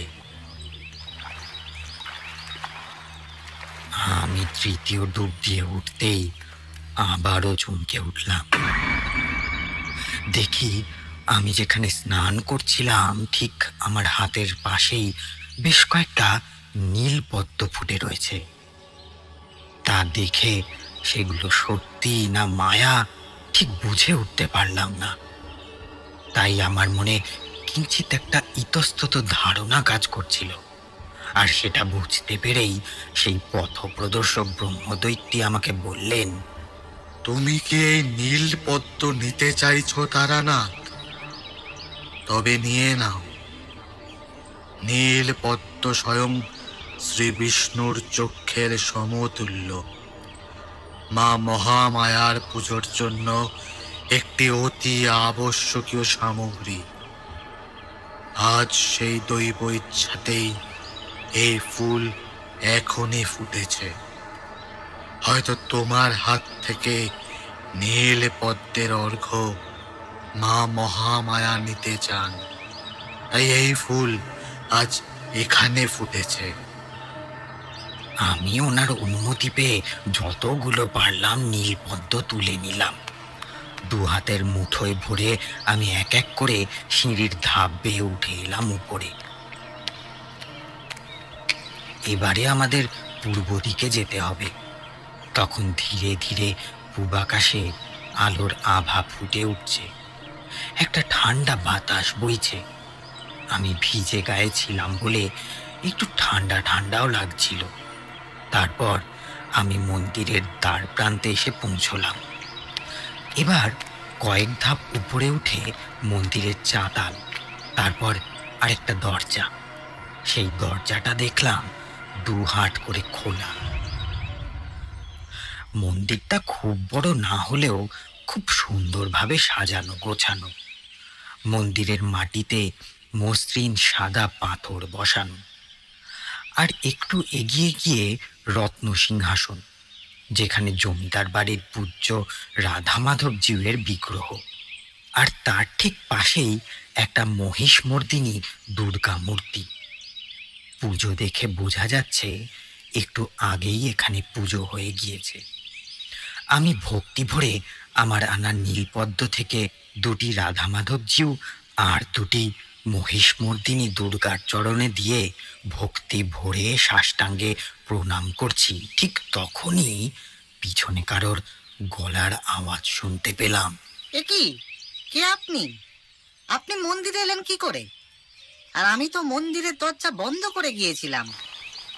আমি আমার পরিচয় দিয়ে জানালাম, আমি তো পুকুরে স্নান করেই এখানে আসছিলাম, দেখলাম মন্দিরের দরজা খোলা।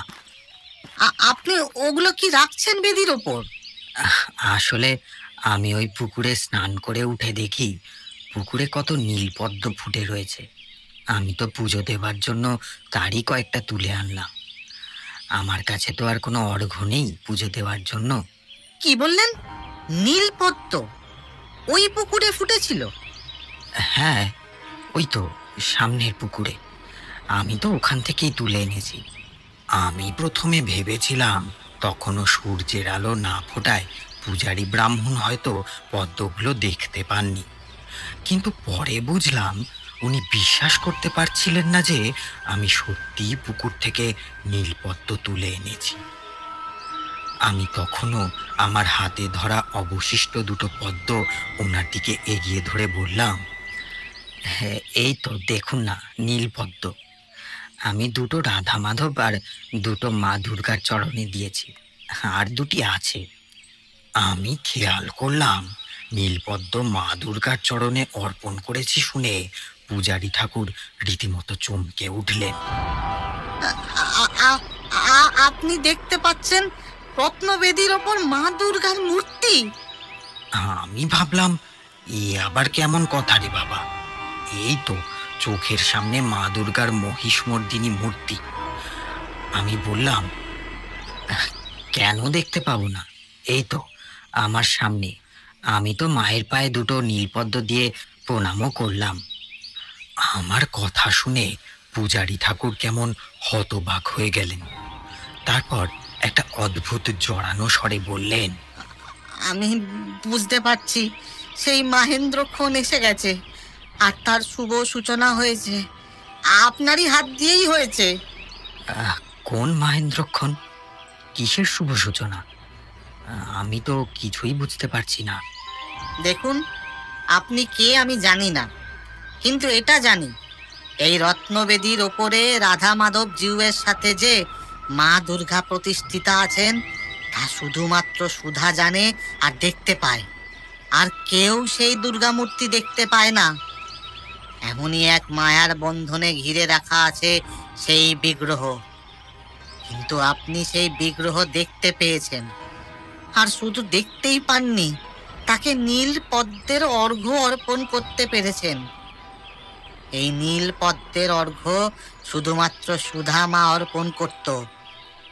মন্দিরের পুকুরে ওর জন্য রোজ নীল পদ্ম ফুটত, আর ভোরবেলা সুধা নিজে গিয়ে সেই পদ্ম তুলে এনে মায়ের পুজো করত। আজ এই এত বছর পরে আবার পুকুরে নীল পদ্ম ফুটেছে, তার মানে সুধার ফিরে আসার সময় হয়ে গেছে।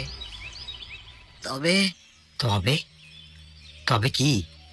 এবার ও আর সুধা হয়ে ফিরবে না, ও ফিরবে সৌদামিনী হয়ে। আমি কিছু বুঝতে পারছি না, আপনি কি বলছেন? আমি তো শুনেছি সুধামা এই মন্দিরেই থাকেন। হ্যাঁ, লোকে তাই জানে বটে, কিন্তু যেটা জানে না সেটা হলো এই মন্দিরে যিনি সুধা হিসাবে থাকেন তিনি সুধা নন। উচ্চতর তন্ত্রবিদ্যায় পিশাচ সিদ্ধি বলে এক রকমের সাধনা হয়, আপনি জানেন? হ্যাঁ, জানি। এ তেমনই এক সাধনা, তবে কোনো পিশাচকে বশ করে অভীষ্ট লাভের জন্য নয়। এই সাধনাকে বলে শ্রীনভৃতি সাধনা। এই সাধনাতে কোনো শুভ আত্মাকে বশ করা যায়। সুধা সেই কাজই করেছে। যাকে এই মন্দিরে সুধা হিসাবে দেখা যায় তিনি আসলে একজন প্রেত, তবে তিনি শুভাত্মা। তিনি জীবদ্দশায় শক্তি আরাধনায় অনেক উচ্চ পর্যায়ে অবধি পৌঁছতে পেরেছিলেন, কিন্তু শেষ মুহূর্তে সর্পাঘাতে তার স্থূল শরীরের মৃত্যু হলেও অর্জিত যোগ বলে সেই পিশাচিনী রয়ে যান পৃথিবীতে, আর নিজের সাধনা চালিয়ে যান। তাকেই সুধা নিয়ে আসে এই মন্দিরে। নিজের শরীর ত্যাগ করে দিয়ে যায় সেই আত্মাকে, যাতে তিনি তার সাধনা সম্পূর্ণ করতে পারেন। তাহলে সুধামা নিজে কোথায়? জঙ্গলের ভিতর সেই পোড়া দুর্গার মন্দিরে। সুধা আজও ওর সাধনায় রত। যখন ওর নিজের ইচ্ছা হয় এখানে আসে। ও আজ সমস্ত বন্ধন মুক্ত। আচার্য ঋষিকেশ ব্রহ্মচারীর তত্ত্বাবধানে ও নিজের সাধনা করে চলেছে। আসলে ওর সাধনার পথ ভীষণ কঠিন, ও তাই ওখানে নিভৃতে ওর কাজ করছে। আমি চমকে উঠলাম। ঋষিকেশ ব্রহ্মচারী, তিনি তো আগুনে পুড়ে? কোনো ভুল শুনছি না তো? আপনার মনের অবস্থা আমি বুঝতে পারছি। আপনি ভাবছেন তো ঋষিকেশ ব্রহ্মচারী তো আগেই মারা গিয়েছেন, তাহলে সুধা এখন? আসলে আগুনে পুড়ে ঋষিকেশ ব্রহ্মচারীর শুধু স্থূল শরীরটি নষ্ট হয়েছিল, কিন্তু আত্মা তো অবিনশ্বর। তাই স্থূল শরীর ত্যাগ করে সূক্ষ্ম শরীরে ঋষিকেশ ব্রহ্মচারী ওই মন্দিরেই রয়ে যান, আর সুধাকে প্রস্তুত করতে থাকেন এই আজকের দিনটির জন্য।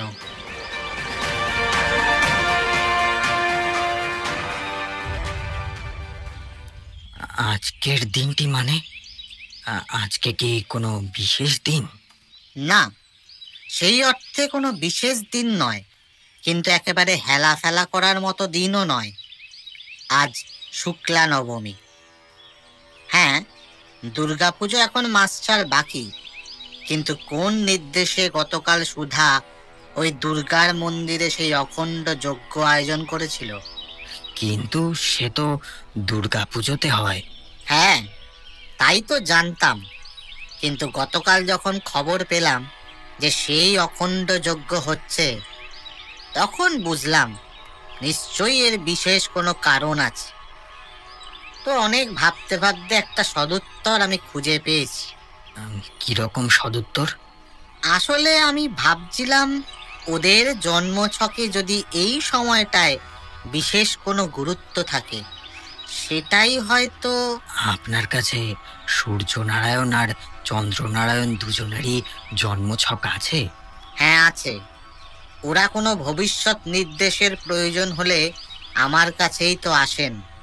পূজারী ঠাকুর সেই জন্মছক দুটো নিয়ে আসলে ওতে একটা অদ্ভুত ব্যাপার দেখে আমি প্রায় চমকে উঠলাম। সূর্যনারায়ণের মেষ রাশি, মকর লগ্ন, দেবাড়িগণ আর শুভশিষা নক্ষত্রে জন্ম, আর চন্দ্রনারায়ণের বৃশ্চিক রাশি, তুলা লগ্ন, নরগণ, আর ওনারও সেই শতশিভা নক্ষত্রেই জন্ম। ঋষ্টিযোগ নির্দেশ করে ওই দুটি ছকেরই মৃত্যুস্থানে শনিদেব বসে, অর্থাৎ এই দুইটি ছকের মারক গ্রহ শনিদেব স্বয়ং। কথাটা মনে হতেই আমি চমকে উঠলাম।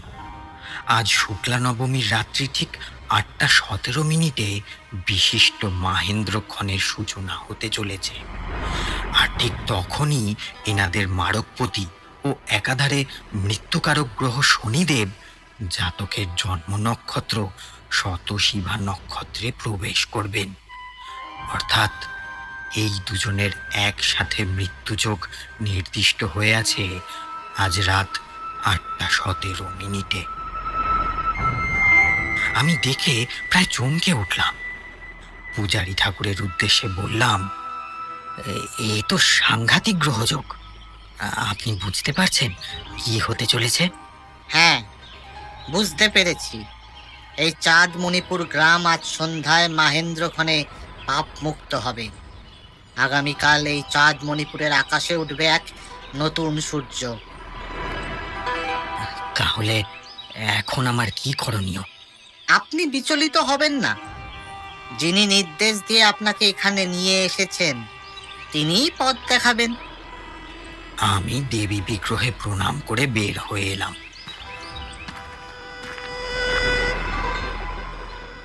তারপর সেই পুকুরের পাড়ের ঘাটে এসে বসলাম। ততক্ষণে সূর্যদেব উঠে পড়েছেন, কিন্তু আমার মাথায় ঘুরছিল পূজারী ব্রাহ্মণের বলা ওই কথাটা, আগামীকাল এখানে এক নতুন সূর্য উদিত হবে। এ কথা উনি কেন বললেন কিছুতেই মাথায় আসছিল না। এদিকে সূর্যদেব তখন পূর্ব আকাশে ধীরে ধীরে ওনার হরিদ্রাভ বর্ণ পরিত্যাগ করে উজ্জ্বল সাদাটে আলোক বিকিরণ করছেন। এই অবস্থায় আর সূর্যের দিকে তাকানো যায় না, চোখ ধাঁধিয়ে যায়। কিন্তু কিছু একটা ভাবতে ভাবতে সূর্যদেবের দিকে চোখ পড়তেই দেখি সূর্যের রংটা কেমন নীলচে, যেন একটা নীল বর্ণের প্রলেপ পড়ে সূর্যের উপর। ততদিনে যেটুকু যোগবল অর্জন করেছিলাম তাতে আমি এই নীলাভ সূর্যদেবকে দেখতে পেলেও আর কেউ সেটা দেখতে পাবে না, তা আমি জানতাম। তাই পূজারী ঠাকুরকে আর কিছু বললাম না, তাতে উনি অকারণে সন্ত্রস্ত হয়ে পড়তেন। আমি বুঝলাম সূর্যোদয়ের সাথে সাথেই শনিদেবেরও উদয় হয়েছে, আর এই নীল প্রলেপ আসলে সেই শনিদেবেরই প্রতিছায়া। আর এই শনিদেব সন্ধ্যায় প্রবেশ করবেন শতশিভা নক্ষত্রে। সারাদিন কোনোভাবে কাটলো। আমি অনেক চেষ্টা করেছি জমিদার বাড়ি গিয়ে কুলগুরুর সাথে দেখা করার, কিন্তু অনুমতি মেলেনি। প্রতিবারই শুনতে হয়েছে ছোট কর্তা চন্দ্রনারায়ণ দত্তের বিবাহের আয়োজনে সকলে ভীষণ ব্যস্ত। এই অবস্থায় আর বাইরের কাউকে ভিতরে প্রবেশাধিকার দেওয়া যাবে না। তাই ফিরে এসে সদানন্দ ব্রাহ্মণের আটচালায় শুয়ে থেকেছি। শুয়ে থাকতে থাকতে কখন যে ঘুমিয়ে পড়েছিলাম তা খেয়াল নেই। হঠাৎ একটা ভয়ঙ্কর বাজ পড়ার শব্দে ঘুম ভাঙল। তাড়াতাড়ি উঠে বসে দেখি পশ্চিম আকাশ কালো করে মেঘ করেছে। ঘন ঘোর কাল বৈশাখী। শো শো করে ঝড়ের শব্দ আসছে দরজার ফাটলগুলো দিয়ে। ঝড়ের দাপটে ঘরের ভিতরে সব লণ্ডভণ্ড অবস্থা। তারানাথ, তুমি কি প্রস্তুত? আমি চমকে উঠলাম সেই কণ্ঠস্বরে। আমি তো সেই সকাল থেকেই ওনার নির্দেশের জন্যই অপেক্ষা করে বসে আছি। চলো তারানাথ, এবার আমাদের যাওয়ার সময় হয়ে গেছে। গ্রহের অবস্থান তো তুমি দেখেছ, তাই আর সময় নেই। এবার আমাদের বেরোতে হবে।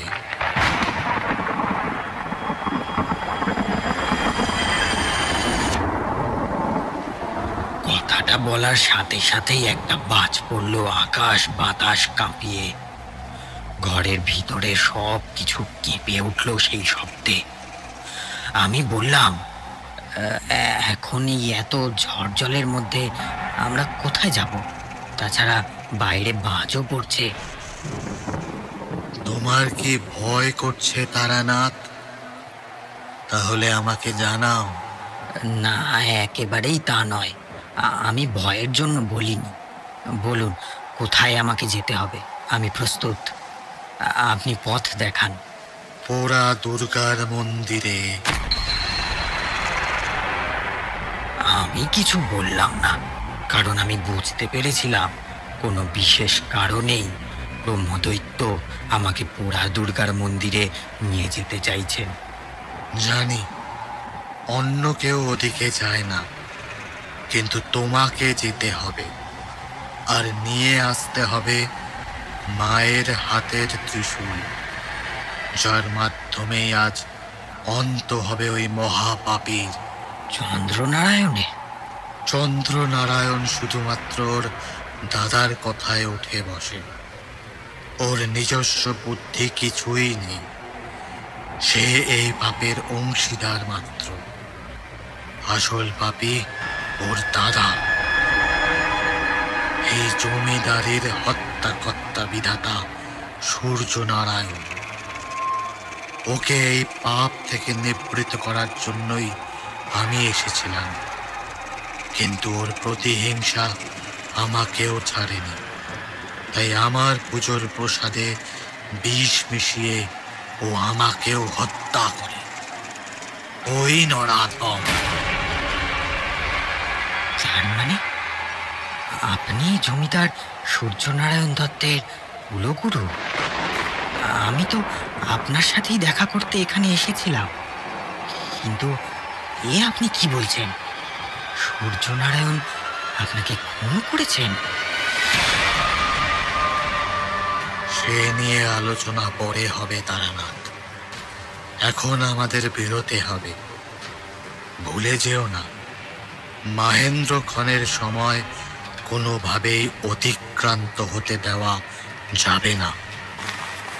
আমি উঠে পড়লাম আর বললাম, আমার পথ নির্দেশ দিন প্রভু, আমায় কি করতে হবে? আমি বেশ বুঝতে পারলাম সেই কুণ্ডলীকৃত ধোঁয়ার আবরণটি ঘর থেকে বের হয়ে এলো। আমিও তার পিছু পিছু বাইরে বেরোলাম।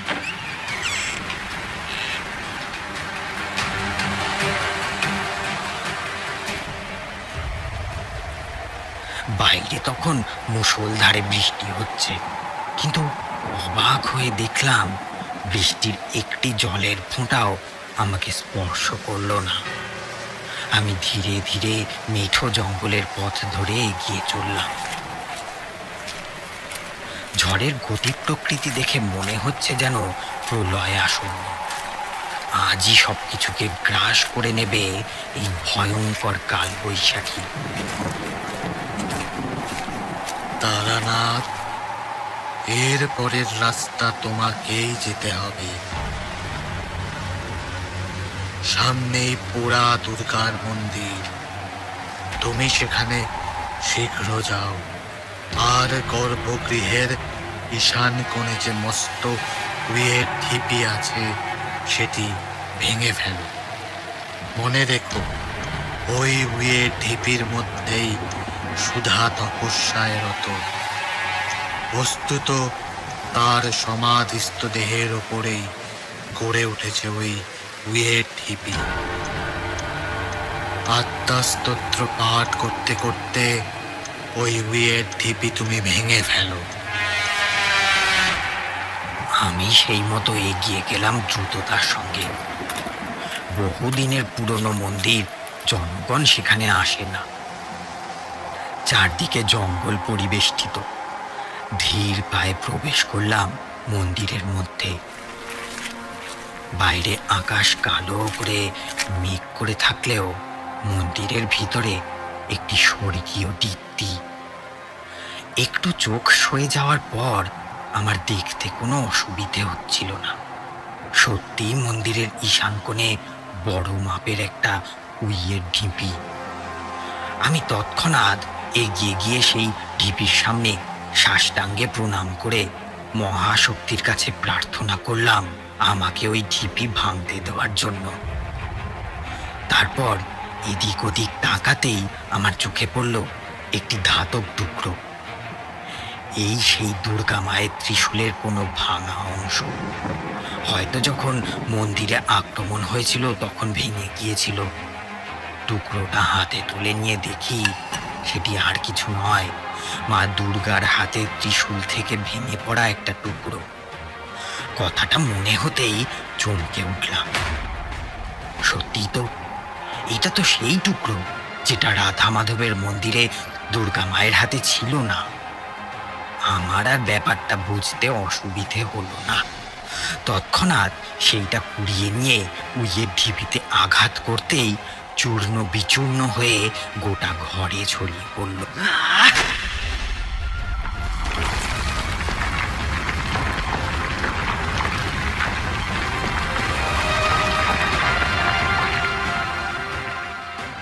আর তার ভিতর থেকে একটি আলোকপুঞ্জ উত্থিত হয়ে মিলিয়ে গেল মহাকাশে।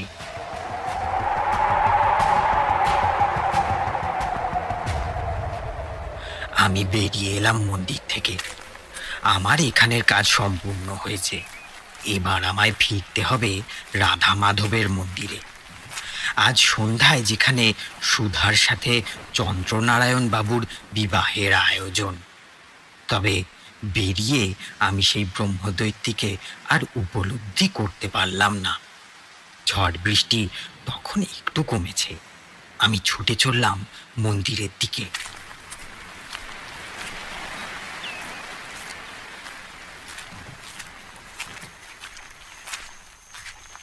যখন আমি মন্দিরে পৌঁছলাম তখন সন্ধ্যা নেমে গিয়েছে। বিবাহের কারণে লোক সমাগম হয়েছে অনেক। তাদের সকলকে পাশ কাটিয়ে আমি এগিয়ে গেলাম গর্ভগৃহের দিকে। নতুন সাজে যেন মন্দিরটি সেজে উঠেছে। আরাধ্য রাধা মাধবজিউকে সাক্ষী করে চন্দ্রনারায়ণ বিবাহ করতে চলেছেন সুধাকে। আমি আকাশের দিকে তাকিয়ে দেখি উত্তর পূর্ব আকাশে দুটি বড় তারা জ্বলজ্বল করছে। আজ যেন আকাশ অনেক বেশি পরিষ্কার। বিকেলের দিকে প্রচন্ড বৃষ্টি হওয়ায় এখন আকাশ একেবারে মেঘমুক্ত। অন্যান্য দিন এত নক্ষত্র একসঙ্গে দেখা যায় না, কিন্তু আজ ব্যতিক্রম। আমার চিনতে অসুবিধে হলো না। উত্তর পূর্ব আকাশের ওই উজ্জ্বল নক্ষত্রগুলোর ভিতরে একটি শতশিভা নক্ষত্র, আর অন্য ওই নীলাভ নক্ষত্রটি আসলে কোনো তারা নয়, সেটি গ্রহ, শনি গ্রহ। দুইটি নক্ষত্র পরস্পরের থেকে এক কৌণিক অবস্থানে অবস্থান করছে। সনাতন জ্যোতিষে একেই বলা হয় নক্ষত্র গোচর।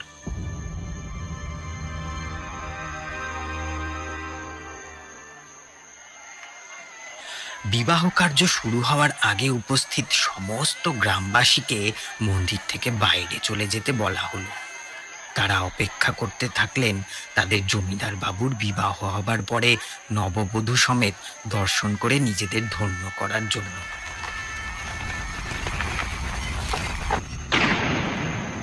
বন্ধ করতে হলো গর্ভগৃহের দরজা। ভিতরে শুধু সূর্যনারায়ণ, চন্দ্রনারায়ণ, আমি এবং পূজারী ব্রাহ্মণ। জমিদার বাবু, আমি আপনাকে অনুরোধ করছি, এই মহাপাপ থেকে বিরত হন। পাপ? মহাপাপ? কোনটা মহাপাপ? জমিদার সূর্যনারায়ণের আদেশ অমান্য করাটাই তো পাপ। এই সুধা বলে মেয়েটি যদি আমার আদেশ মেনে নিত, তবে তো আজ এত কিছুর দরকার পড়তো না। না ওর বাবা মাকে চুরির দায়ে দোষী সাব্যস্ত করতে হতো, না আমার কুলগুরুকে হত্যা করতে হতো, আর না এখন নিজের হাতে আমার নিজের ছোট ভাইকে হত্যা করতে হতো। সূর্যনারায়ণের কথায় ঘরের ভিতরে যেন একটা বিস্ফোরণ হলো। এ কি বলছেন উনি? ছোট ভাইকে হত্যা করতে হবে মানে কি? ছোট ভাই মানে তো চন্দ্রনারায়ণ দত্ত। চন্দ্রনারায়ণ দত্ত ওনার কথা শুনে ভয়ঙ্কর রকম চমকে উঠেছিলেন। আর ঠিক তখনই আস্তিনের ভিতর লুকিয়ে রাখা একটা বড় তরবারি বের করে সূর্যনারায়ণ ঝাঁপিয়ে পড়লেন চন্দ্রনারায়ণের উপর। তাই দেখে মন্দিরের পূজারী ব্রাহ্মণ আর্তনাদ করে উঠলেন, এ মহাপাপ আপনি করবেন না, করবেন না আপনি। রাধা মাধবের মন্দিরে রক্তপাত ভয়ঙ্কর অশুভ ইঙ্গিত বহন করে। দয়া করে এই মহাপাপ করবেন না আপনি। কিন্তু সূর্যনারায়ণ তখন কারো কথা শোনার মতন অবস্থায় ছিলেন না। ওনার মাথায় তখন পিশাচ ভর করেছে, আর ওনার আক্রমণে চন্দ্রনারায়ণ অসহায়ভাবে চিৎকার করে উঠছেন। আমিও তখন কোনো উপায় না দেখে সূর্যনারায়ণের উপর গিয়ে পড়লাম ওনাকে নিরস্ত্র করার জন্য। তারানাথ, তুমি সরে যাও, তোমার কাজ তুমি করেছো। ঘরে কোনো মহিলা উপস্থিত না থাকায় প্রথমে একটু অবাকই হয়েছিলাম, কিন্তু তখনই বুঝতে পারলাম রাত হয়েছে, অর্থাৎ উপযুক্ত মহেন্দ্রক্ষণ উপস্থিত। আর সময় নেই। যে উজ্জ্বল আলোক বলয় আমি পোড়া দুর্গা মন্দিরে দেখেছিলাম, সেই একই আলোক বলয় ধীরে ধীরে জাগ্রত হয় রাধা মাধবের গর্ভগৃহে। করজোড়ে প্রণাম জানিয়ে সরে আসলাম, কারণ আমি জানতাম এই শক্তির সম্মুখীন হওয়ার সাধ্য কারও নেই। আর ঠিক তখনই একটা ত্রিশূল সজোরে এসে বিদ্ধ হলো সূর্যনারায়ণের বুকে। যন্ত্রণায় চিৎকার করে ছিটকে পড়লেন সূর্যনারায়ণ। এই সেই মহেন্দ্রক্ষণ যখন সমস্ত পাপের সমাধান হয়। কয়েকবার কেঁপে উঠে স্থির হয়ে গেলেন সূর্যনারায়ণ।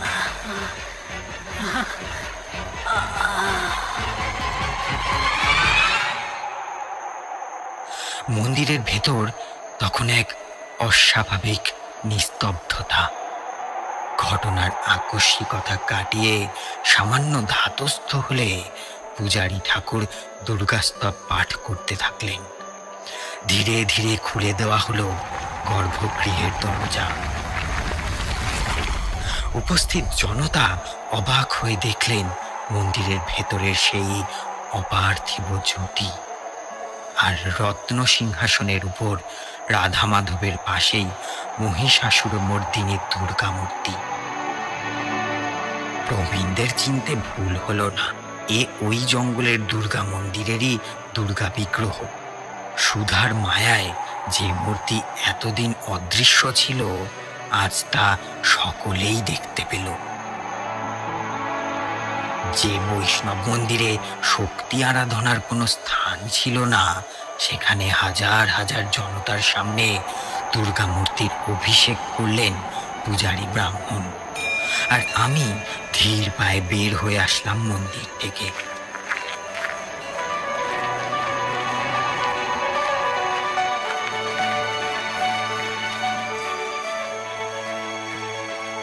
সত্যি, আমি যা চোখের সামনে দেখলাম, যা নিজের কানে শুনলাম, তা অন্তরের উপলব্ধি ছাড়া বোঝা সম্ভব নয়।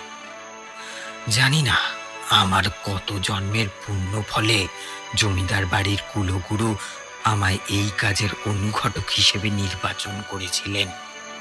ওনার সাথে দেখা করতে আসার উদ্দেশ্য আমার সফল হয়েছিল, আর আমার চাওয়ার কিছুই ছিল না।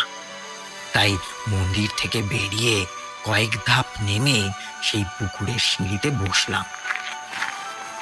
পুকুরে এখনো নীল পদ্ম ফুটে রয়েছে, তবে এখন আর আমার তা প্রয়োজন নেই। সুধা মায়ের অনুগ্রহে এখন সকল গ্রামবাসী দুর্গা মূর্তির বন্দনা করতে পারবে। তাই মাকে প্রণাম জানিয়ে আমি বিদায় নিলাম। আমাকে গর্ভগৃহ থেকে বের হতে দেখে কয়েকজন গ্রামবাসী অবাক চোখে আমার দিকে তাকিয়েছিল। তাদেরই কয়েকজন এসে পুকুর পাড়ে ভিড় জমালো। কোত্থেকে সদানন্দ ছুটে এসে আমাকে উদ্ধার না করলে তখন সত্যি বিপদে পড়তাম। কিন্তু ঠাকুর মশাই, আপনি যে বললেন সুধা মা আপনাকে বারণ করেছিলেন ওনার কথা বলতে, তবে সেটা কখন বললেন? বুঝলে কিশোরী, সব ঠিকঠাক মিটলেও আমার মনের একটা তাগিদ অপূর্ণই রয়ে গিয়েছিল। যে সুধা মায়ের জন্য এত কিছু, তার একবার চাক্ষুষ দর্শন লাভ হলো না।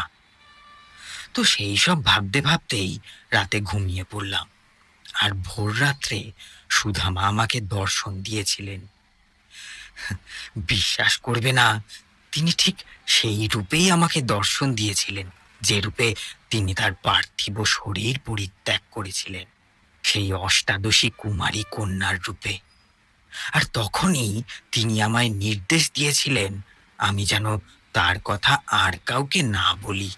কিন্তু আপনি যে বললেন উনি একটু আগেও এখানে এসেছিলেন আর আমাদের ওনার কথা বলার অনুমতি দিলেন, তাহলে সেই ব্যাপারটা কি? কিশোরীর কথাটা শুনে তারানাথ আবার স্তব্ধ হয়ে গেলেন। শুধু অস্ফুটে বললেন, তিনি তো মহাশক্তি, তার কি অগম্য কিছু আছে? দেখলাম কথাটা বলতে গিয়ে তারানাথের দু চোখ জলে ভরে এলো, যেন ওর মানস চোখে আবার দেখতে পাচ্ছে ওর সুধা মাকে। কেমন উদাস ভাবে গম্ভীর গলায় ও যেন কারোর সাথে কথা বলছে। আমি আর কিশোরী ঘর থেকে বের হয়ে এলাম। এবার আমাদের যেতে হবে, এমনিতে বেলা পড়ে এসেছে। তাই পা চালিয়ে এগিয়ে গেলাম। আবার না হয় সামনের কোনো এক ছুটির দিন দেখে আসব। আজ বিদায় নিই। আর তারানাথকে ছেড়ে গেলাম ওর সুধা